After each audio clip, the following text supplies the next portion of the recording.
Hey there guys. A Kid for Wellness follows this young businessman who very much is career driven, and he goes looking for one of his CEOs who has gone missing to a mysterious hospital. And when he gets to this hospital, he realizes that something's not quite right because none of the patients want to leave.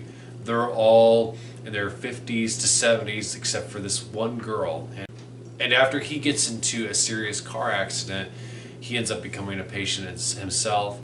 And it turns out there's hallways that come and go, water with mysterious eels inside it, lots and lots of trippy stuff, people swimming in pools, and just giant tanks of water. So I debated on whether or not I should even do a review for this movie because I didn't know what to make of it. I wasn't even sure if I liked it. I'm still not sure if I like it, but maybe talking about it will be a little bit therapeutic for me. Down to the bare bones and just talk about the cast. I've never been a fan of Dane DeHaan, who plays the young businessman. I've always found his acting to be wooden, and I don't know, it just rubbed me the wrong way. Like, I'm sure he's a nice guy, but it's just an Amazing Spider-Man 2 and Valerian, I just didn't care for him. But as a young businessman who is sort of full of himself and thinks he knows everything, his acting style fits this perfectly, and I mean that in the nicest way possible. He is very, very good in this movie. I felt very drawn to this character, much more than I was to his portrayal of Valerian or Harry Osborn in Spider-Man 2. And I thought that him trying to figure out what exactly is going on into this hospital was compelling, because he is a very analytical numbers guy. He's very straight to the point. He expects his business to be done yesterday. He's one of those kinds of people. So when he starts seeing things that shouldn't be there, or things start happening that seem fantastic, he is a hard sell. He doesn't buy this treatment that water can cure everything, or that there is something wrong with the patients there. And he's obviously very, very suspicious. And when he meets this young girl, he questions a lot, and he even tries to get her to leave the hospital with him. And he finds out that she has an entire secret of her own, that it comes to find out that she's got secrets of her own that she doesn't even know about. And Mia Goth plays this character, and I loved her in the Suspiria remake that I saw a couple months ago. And I liked her in this movie too. I think she's very good in horror movies, and she has a certain presence to her, a certain way that she portrays this character. This character is very, very innocent in a way, because she hasn't experienced a whole lot of the outside world. So she's almost like a child, but as the film progresses, she sort of grows up, and there's a way that it represents that. And the main doctor that heads the hospital is very protective of her, and we don't know why. He considers her special among all the other patients. I mean, he says very often that she's like a daughter to him, and he very much cares about her well-being and is trying to help cure her.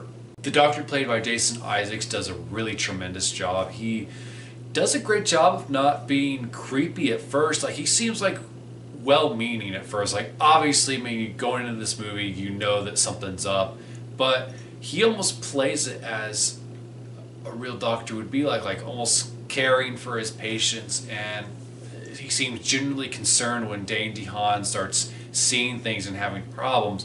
However, he goes into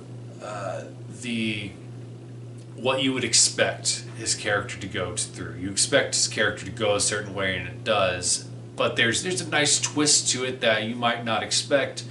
And a lot of people didn't know what to make of this movie. I don't know what to make of this movie. There's lots and lots of symbolism. I mean, water is the symbol for purification, and there's a reason that all these people are here at this hospital, and it's because they feel lonely, and there is another layer to it that I didn't see at first until the movie ended. And I won't spoil that, because this movie is a journey. It's very atmospheric, and if you're not into the movies that are open-ended or have themes that you have to analyze after several viewings, this movie's not going to be for you. It's going to take me a couple watchings to really grasp what all is going on in this movie, because it's a good 2.5 hours long. Like The Shining, it almost demands and welcomes you to watch it more than once, because it's got so many ideas that it wants to project onto you and make you think about certain things. And it's an experience. It's well directed. The movie is absolutely atmospheric. I mean, even if you're not into the story, if the story is completely throwing you off, the inside of the hospital is just so creepy and well done, and all this mysterious machinery that is just run by water or has water inside it. You don't know what the purpose is until maybe you think about it for a little bit, and even then it might not even make sense, and you're like, what the hell is up with all these eels? But the movie has its own message that it wants to convey, and people say over and over again that they're tired of the same horror cliches and the same thing and the same stories being told and remakes and sequels and spin-offs. A Cure for Wellness is its own thing. So, A Cure for Wellness, what did you think of it?